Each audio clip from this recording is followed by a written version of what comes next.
મહેસાણામાં તાજેતરમાં શરૂ થયેલું માધવ સેન્ડવિચ ક્યાં આવ્યું? મહેસાણામાં માધવ સેન્ડવિચ ક્યાં આવેલું છે?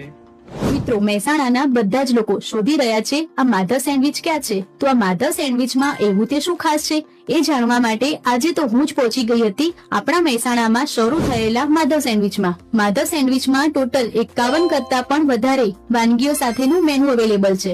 અહીં તમને સેન્ડવિચમાં bread slide sandwich, 2 layer grill sandwich અને 3 લેયર ક્લબ ગ્રીલ સેન્ડવિચ એમ ટોટલ 21 પ્રકારની સેન્ડવિચ મળી જશે. આ સિવાય અહીં burger, pizza, garlic bread, french fries, frankie, cold coffee and shake આ બધું જ ઘણી બધી વેરાયટી સાથે મળી રહેશે. અહીં માધવ સ્પેશિયલ કોમ્બોમાં કુલ 9 પ્રકારના વિવિધ કોમ્બો પણ અવેલેબલ છે જે માત્ર 99 રૂપિયાથી જ શરૂ થઈ જાય છે. મેં ટ્રાય કરી હતી તેમની special Madhav sandwich. 3 layer creamy texture, ભરપૂર વેજીટેબલ અને ઉપરથી છીણેલું ચીઝ. ખરેખર ખૂબ જ ટેસ્ટી હતી આ માધવ સેન્ડવિચ. અને તેમના પિઝા પણ યમી હતા. કિચન પણ હાઇજેનિક છે અને રેટ પણ નોર્મલ છે અને સાથે સાથે સુંદર એવી બેસવાની વ્યવસ્થા પણ છે. તો જો તમારે મહેસાણામાં કઈ ખટકે અને નવું ટ્રાય કરવું છે તો ફટાફટથી વિડીયો શેર કરો અને પહોંચી જાઓ આ માધવ સેન્ડવિચમાં. તેમની શોપ આવેલી છે મહેસાણાના રાજમહેલ રોડ પર ફુવારાની સામે.